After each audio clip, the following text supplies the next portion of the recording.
মেহেদি দেওয়ার জন্য চলে গিয়েছিলাম আমাদের কলেজে। মেহেদি দেওয়ার জন্য তো অনেক বেশি এক্সাইটেড ছিলাম। প্রিয় মানুষের কাছে যাব, হাত ভরে মেহেদি দিয়ে তার নাম না লিখলে হয়। তাই তো আসার আগের দিন আমি হাত ভরে মেহেদি দিয়েছিলাম আর সুন্দর করে আমার বরের নাম লিখে নিয়েছিলাম। আসসালামু আলাইকুম এভরিওয়ান, কেমন আছেন সবাই? আশা করছি সবাই অনেক বেশি ভালো আছেন। আলহামদুলিল্লাহ আমিও অনেক ভালো আছি। আর এই তো আমার ডিপার্টমেন্টের সামনে আমি ওয়েট করছিলাম, অনেক বেশি মায়া লাগছিল, তাই জন্য আমি একটু ভিডিও করে নিচ্ছিলাম।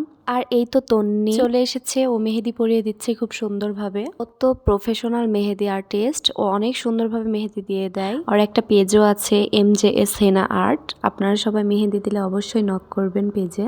আমার তো অনেক দিনের শখ ছিল যে ওর কাছে মেহেদি দিয়ে নিব, তো ফাইনালি আমার শখটা পূরণ হলো। ওর কাজের ফিনিশিং এত বেশি সুন্দর, ইনশাল্লাহ আমি দেশে গেলে আবার ওর কাছে মেহেদি দিয়ে নিব। আর এদিকে মেহেদি পড়তে পড়তে দেখি সাফি চলে এসেছে, সবাই মিলে একসাথে আমরা চা খাই। আমাদের কলেজের পদ্মপুকুর কিন্তু মাশাল্লাহ অনেক বেশি সুন্দর, তো আমি এখানে যে একটু ভিডিও করে নিচ্ছিলাম। এইগুলো আমি যতবার দেখবো আমার স্মৃতিচারণ হবে। তো আমাদের কিছু কাজ ছিল, আমরা একসাথে আড্ডা গল্প দিয়ে আমি বাসার দিকে রওনা দিই। সবার কেমন লাগলো ভিডিওটি অবশ্যই কমেন্টে জানাবেন। আল্লাহ হাফেজ, সবাই ভালো থাকবেন, সুস্থ থাকবেন, আমাদের জন্য দোয়া করবেন।